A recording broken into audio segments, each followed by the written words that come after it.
Fitur pengenalan wajah pada smartphone yang kemudian biasa digunakan untuk membuka kunci smartphone itu memang menarik untuk kita gunakan dan kita pelajari lebih lanjut. Namun pernahkah kita membayangkan ketika kita sudah mencoba untuk menggunakan fitur tersebut, namun apa yang terjadi? Justru smartphone menunjukkan atau menginformasikan kepada kita bahwa wajah kita tidak dikenali.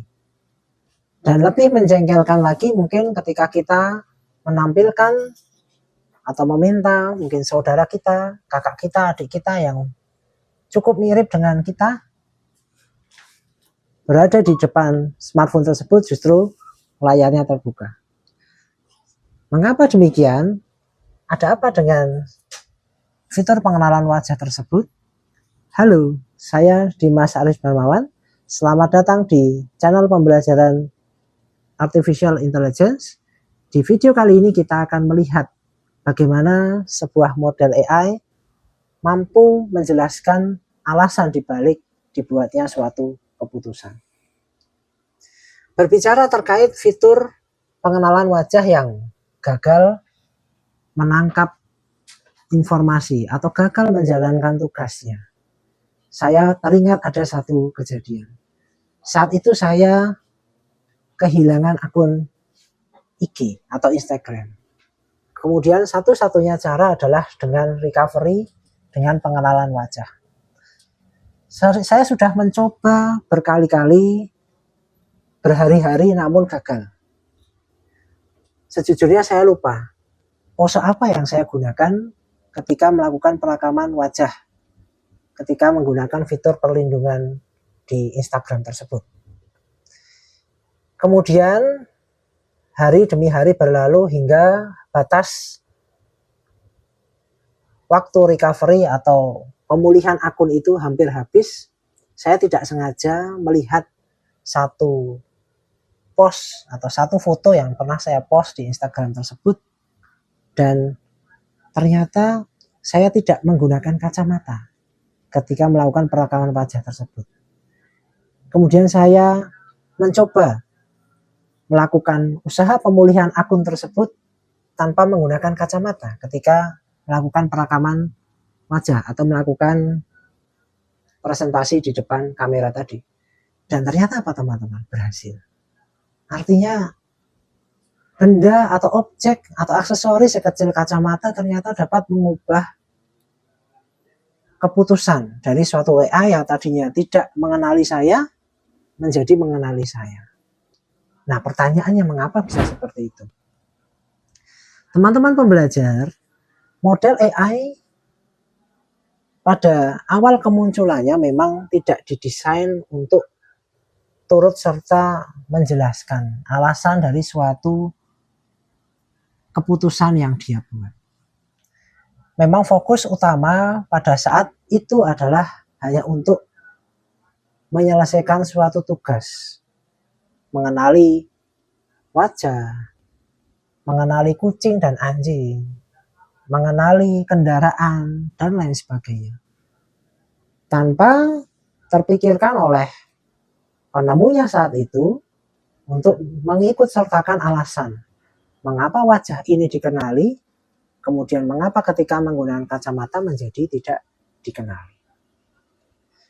Begitu juga mungkin kalau kita bertanya ke anak kecil misalnya, ya kita analogikan model AI seperti anak kecil, meskipun tentu anak kecil lebih cerdas dari AI. Kita biasanya bertanya, "Dek, itu apa?" "Oh, itu anjing, Kak." "Oh, itu kucing, Kak." Kemudian biasanya pertanyaan tidak sampai di situ. "Mengapa kamu bisa tahu kalau itu kucing?" "Oh, karena dia punya kumis misalnya." "Oh, karena dia mengejar-ngejar tikus misalnya." Dan lain sebagainya. Ada proses pencarian alasan, ada proses transparansi di situ yang coba untuk dikejar. Berbeda perlakuannya dengan model AI. Meskipun pada akhir-akhir ini atau belakang ini kita tampaknya mulai untuk mengejar AI dalam artian untuk memberikan penjelasan Mengapa dia memutuskan demikian?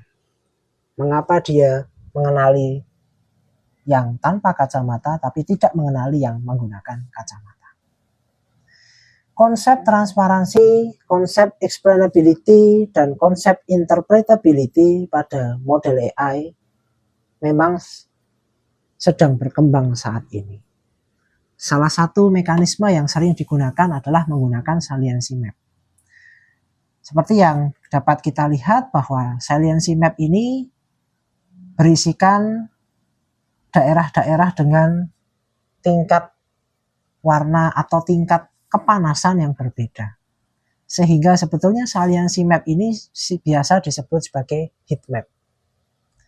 Di mana daerah yang panas identik dengan area citra atau gambar yang memang sangat berkontribusi terhadap prediksi atau keputusan yang dibuat oleh sebuah model AI.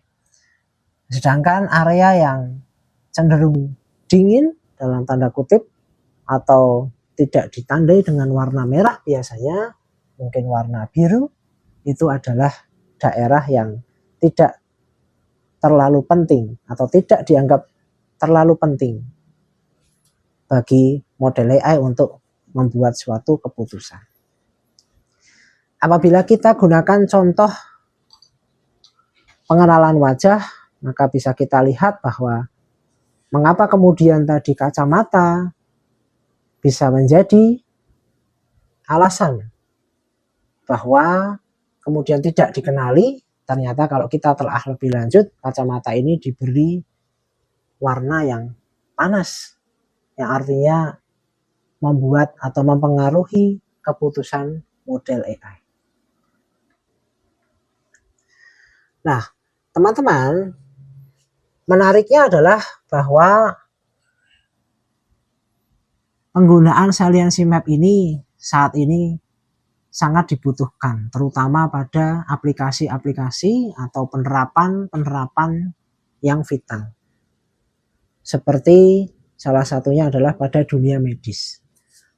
Tanpa adanya transparansi, tanpa adanya interpretabilitas, ya, mungkin akan sulit bagi dokter untuk misalnya dia dibantu oleh sebuah model AI untuk menentukan suatu gambar atau hasil pencitraan ronsen ini merupakan berasal dari penderita kanker atau bukan misalnya. Nah, kemudian model AI itu mengatakan, oh ini hasil pencitraan untuk daerah atau misalnya paru gitu ya, paru yang terkena kanker. Meskipun mungkin daerahnya itu kecil sekali, sehingga apabila tanpa penjelasan untuk model AI-nya itu, tanpa interpretabilitas, dokter mungkin akan kesulitan untuk kemudian menjelaskan kepada pasien.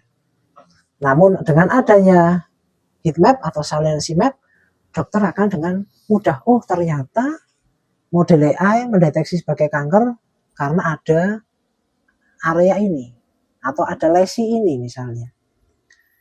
Nah, meskipun terlepas dari kemudian dokter itu mengamini keputusan AI atau justru berkebalikannya, itu adalah soal lain. Tapi paling tidak dia punya dasar untuk menjelaskan ke pasien. Riset terbaru menunjukkan bahwa interpretabilitas dalam bentuk saliency map ini tidak hanya berguna untuk menjelaskan, tetapi bisa digunakan lebih lanjut, bisa diproses lebih lanjut. Sebagai analogi, ketika kita bekerja secara tim, dalam membuat satu keputusan, mungkin kita akan menyiapkan berbagai alasan. Orang pertama akan beralasan A, orang kedua beralasan B, orang ketiga beralasan C, sehingga ketika nanti mereka mempresentasikan hasilnya tersebut, akan ada alasan-alasan yang kuat untuk mendukung keputusan tersebut. Apabila kita kemudian bawa konsep ini ke konsep AI, kita bisa asumsikan bahwa setiap orang yang bekerja kelompok ini adalah sebuah model AI yang terpisah, yang independen, yang tidak bergantung satu sama lain. Lalu kemudian kita minta model yang pertama untuk mendeteksi sebagai contoh apakah wajah ini asli atau palsu, beserta alasannya dalam bentuk saliency map. Ketika saliency map sudah terbentuk, maka kita bisa dalam tanda kutip menutup area yang dianggap penting oleh model pertama, dan hasil penutupannya itu ditanyakan ke model yang kedua, dengan harapan model kedua tidak melihat atau tidak kemudian mendeteksi wajah asli atau palsu itu dengan cara yang sama dengan oleh model pertama, atau dengan kata lain dia melihat ke area yang sama, sehingga tadi usahanya adalah area yang dianggap penting yang salient oleh model pertama ditutupi. Dan ternyata mekanisme sederhana ini ternyata berhasil. Kita lihat bahwa model kedua ternyata juga mampu untuk mendeteksi keaslian dari suatu wajah yang dipresentasikan di depan kamera. Tampak di sini bahwa area yang digunakan sebagai dasar untuk memutuskan apakah ini asli atau palsu oleh model kedua ternyata jauh berbeda dari apa yang digunakan oleh model pertama. Dan kemudian ketika digunakan bersama-sama atau disatukan, justru model kedua lah yang mendapat atensi lebih banyak pada hasil penggabungan. Tentu saja ini merupakan temuan yang menarik bahwa mekanisme pembelajaran yang bertahap seperti ini ternyata menguntungkan dan tentu perlu untuk dikaji lebih lanjut. Namun begitu kita perlu ingat bahwa menggunakan model lebih dari satu tentu membutuhkan biaya yang lebih besar. Nah, ini merupakan satu trade-off, ya, satu keputusan yang harus kita buat, mana yang kita pilih, akurasi yang tinggi dengan model yang banyak atau ada sumber daya komputasi yang harus kita jaga. Teman-teman, sejauh ini kita telah melihat bagaimana interpretabilitas dari suatu model dibuat dan dimanfaatkan lebih lanjut. Namun yang perlu kita ingat bahwa apabila suatu data itu tidak mengandung cukup informasi untuk mengerjakan tugas yang semestinya oleh model AI, maka sebaik apapun kita melakukan proses interpretabilitas tadi tidak akan ada gunanya. Lalu bagaimana solusinya? Apakah dengan menggunakan data yang lain, dengan jenis data yang lain, jumlahnya ditambah, atau seperti apa? Saya, Dimas Arif Mawan, mari kita bahas hal tersebut di video berikutnya.